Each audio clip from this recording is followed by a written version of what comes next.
জন্মভূমি মায়ায় নবে যারে যারে কান্দিলা আল্লাহুম্মা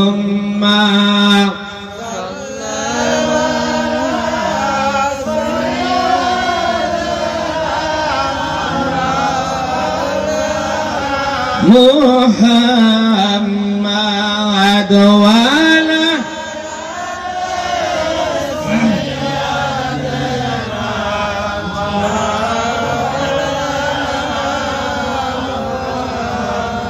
সম্মানীয় সভাপতি, স্টেজে বসা উলামায়ে কেরাম, মুফতিয়ানে ইদাম, আমার আল্লাহ বলে কোন বান্দা যদি দুনিয়ার মুখে ইবাদত করে একমাত্র আমি আল্লাহকে পাওয়ার জন্য যদি তোমরা আমি আল্লাহর ইবাদত করো, আমি আল্লাহ গ্যারান্টি দিয়ে দিলাম তোমার মৃত্যুবরণ করতে দেরি, তোমার কবরে আসতে দেরি, আমি আল্লাহ তোমার কবরটা জান্নাতের বাগান বানিয়ে দিব। তাহলে সেই ইবাদত করার দরকার আছে না নাই? একটু জোরে জোরে কর। আছে। আমরা জান্নাতে যাইতে চাই, জাহান্নাম থেকে মুক্তি চাই, তাই না গো? তো এখান থেকে আমি আরম্ভ করলাম, এই কথাটা এখানে রাখলাম। তারপর আমি আরেকটি কথা আলোচনা করি। হয়তো এই সভাটা আয়োজন করা হয়েছে সকল মরহুমার মাগফিরাতের উপলক্ষে, সকল মরহুমার মাগফিরাতের উপলক্ষে ইসালে সওয়াব, তাই না গো? তাই না? সকল মারহুমা অর্থাৎ মারহুম কাকে বলা হয়? যারা দুনিয়া থেকে মৃত্যুবরণ করে গিয়েছে, যারা দুনিয়া থেকে কি করছে? মৃত্যুবরণ করছে। আমার কথাগুলো বুঝতেছেন কি আপনারা? সবাই একটু কথা বলবেন। যারা এই দুনিয়া থেকে বিদায় নিয়ে কবরে চলে গিয়েছে, যারা মৃত্যুবরণ করে কবরে গেছে, তাদেরকে বলা হয় মারহুম, নাকি ভুল কইছি কি? তাদেরকে বলা হয় মারহুম। মৃত্যুবরণ করা ব্যক্তিদের রূহগুলির মাগফিরাতের উদ্দেশ্যে, অর্থাৎ ওই সমস্ত মৃত্যুবরণ করা মানুষের গুনাহ মাফের উদ্দেশ্যে আজকের এই সভাটা আয়োজন করা হয়েছে, তাই না? আচ্ছা, আমরা এইখানে যারা আমরা বসছি, আমরা আমাদের ভিতরে এমনও আমরা কেউ আছি কারো আমাদের ভিতর থেকে মা নাই, আছি না গো? কারো বাবা নাই, কারো নানা নাই, কারো দাদি নাই, কারো নানি নাই, কারো চাচা নাই, কারো জেঠা নাই, কারো জেঠি নাই, কারো চাচি নাই। এরকম সবার আছে না নাই? এরকম কি কোনো ব্যক্তি বলতে পারবো কি আজকে এখানে যে এই দুনিয়া থেকে আমার কোনো আত্মীয় স্বজন মারা যায় নাই? আছে কি এরকম বলতে পারবে? কেউ বলতে পারবে না। কেউ না কেউ এই দুনিয়া থেকে হারাইছে। কেউ আছে মা হারাইছে, কেউ আছে বাবা হারাইছে। তো এই যে যেটা মৃত্যুবরণ করার যেটা মানে সিরিয়াল, আল্লাহ রাব্বুল আলামিন বলেছেন মিনহা খলাকনাকুম ওয়া ফিহা নুঈদুকুম ওয়া মিনহা নুখরিজুকুম তারাতান উখরা।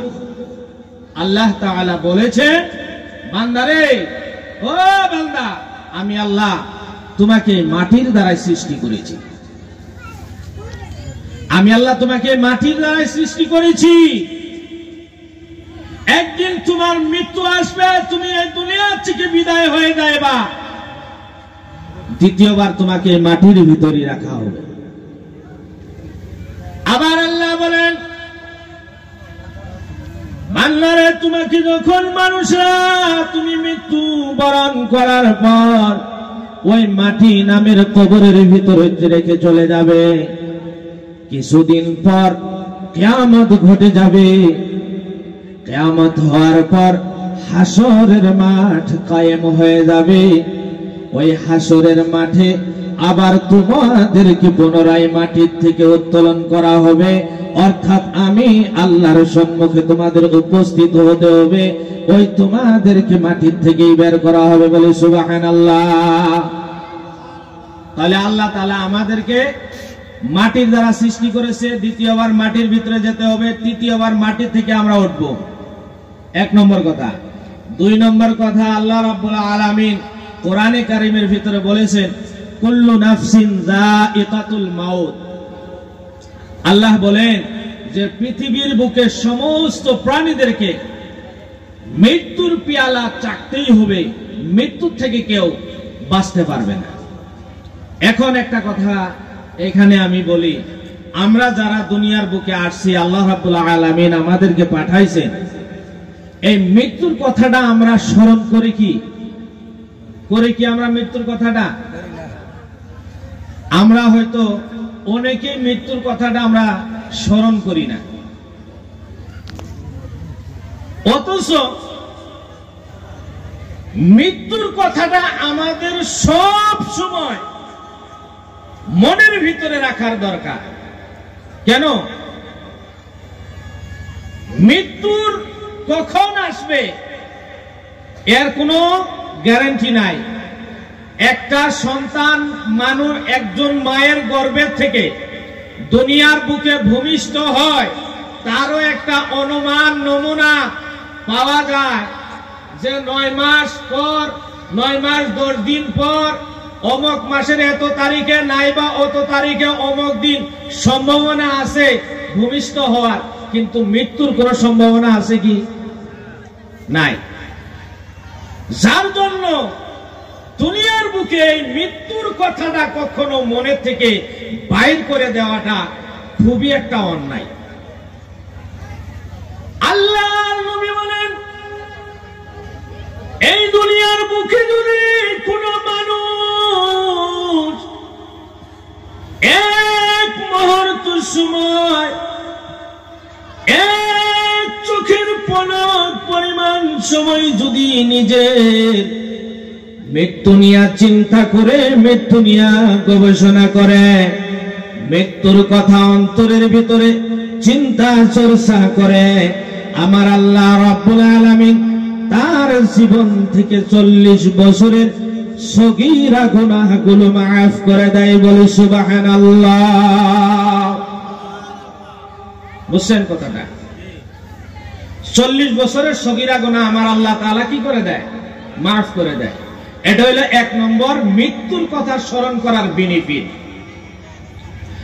আর মৃত্যুর কথা আমরা স্মরণ কেন করব? আমার ভাইয়েরা, আজকে দুনিয়ার বুকে যদি কোনো মানুষ, সাপোজ উদাহরণ দিয়ে কই, আমি আপনাদের এলাকায় আসছি, এইখানে যদি আমাকে কেউ আক্রমণ করে, এইখানে যদি আমাকে কেউ মারার জন্য আসে, ধমকি দেয়, আর আমি যদি আমার সাথী বন্ধুদেরকে বলি যে অমুক গ্রামে গিয়েছিলাম, আমাকে ধমকি দিয়েছে, আমাকে মারবে বা আমাকে আক্রমণ করেছে, তোমরা আমাকে সহায় করার জন্য চলে আসো, আসবে না? নাই, আসবে। এটা হলো দুনিয়া। আমার ভাইরা, আমার বন্ধুরা, আল্লাহ রাব্বুল আলামিন বলেন, ও দুনিয়ার মানুষ, ভালো করে মনে রাখো, তোমরা যখন মৃত্যুবরণ করে কবরের ভিতরে চলে যাইবা, ওই কবরের ভিতরে তোমার কোনো বন্ধু বান্ধব যাবে না, ওই কবরের ভিতরে তোমার মা যাবে না, তোমার সন্তান যাবে না, তোমার বন্ধু বান্ধব ভাই বিরাদর কেউ যাবে না। ওই কবরের ভিতরে টাকার দ্বারাই কোনো সহায় চলবে না, ওই কবরের ভিতরে আত্মীয় স্বজনের কোনো সহায় চলবে না, ওই কবরের ভিতরে তোমার মুরব্বীদের কোনো সহায় চলবে না, ওই কবরের ভিতরে কোনো সুদ ঘুষ চলবে না, ওই কবরের ভিতরে কাউকে তুমি রিশওয়াত দিতে পারবে না, ওই কবরের ভিতরে তুমি কারো পায়ে ধরে, কারো হাতে ধরে, মুখের দ্বারাই কান্না করে, চোখের পানি দিয়ে তুমি কাউকে কারো অন্তর ভিজাইতে পারবা না। ওই কবরের ভিতরে তুমি কারো থেকে কোনো সহায় পাইবা না। কবরের ভিতরে যদি তুমি একমাত্র শান্তির সাথে থাকতে চাও, তাহলে তোমাকে এই দুনিয়ার বুকে বেশি বেশি করে নেক আমল করে কবরের ভিতরে যাইবা। ও বান্দা, তুমি নেক আমল করে কবরে আসতে পারো, তাহলে তোমার কোনো সহায়ের দরকার হবে না। আমার নবী কামলিওয়ালা তোমাকে কবরে রাখার সাথে সাথে তোমার কবরে হাজির হবে। যখন ফেরেশতা বলবে মা কুনতা তাকুলু ফি হাক্কি হাদার রাজুল, যখন ফেরেশতা বলবে ও মুর্দা ব্যক্তি তোমার পাশে দাঁড়ানো এই ব্যক্তি সম্পর্কে তোমার কি ধারণা, ওই বান্দা বলবেন ও ফেরেশতা মনে রেখো ইনি তো ওই নবী যে নবী আমার উম্মতের মায়ায় কোনদিন পেট ভরে আহার করে নাই, যে নবী আমার উম্মতের মায়ায় কোনদিন খাট পালঙ্গের বিছানায় শয়ন করে নাই, যে নবী আমার উম্মতের মায়ায় ৬৩ বছর জিন্দেগিতে কত কষ্ট করেছে, যে নবী আমার উম্মতের মায়ায় আবু জেহেলের কত মার খেয়েছে, যে নবী আমার উম্মতের মায়ায় ইসলামের জন্য কত রক্ত ঝরিয়েছে। যখন এই উত্তরটা দিবে, উত্তর দেওয়ার সাথে সাথে তখন আল্লাহ রাব্বুল আলামিন ওই ফেরেশতাকে বলবে রে ফেরেশতা তুমি তাড়াতাড়ি ওঠো, তুমি তাড়াতাড়ি আসো, তুমি তাড়াতাড়ি আসো। এইদিকে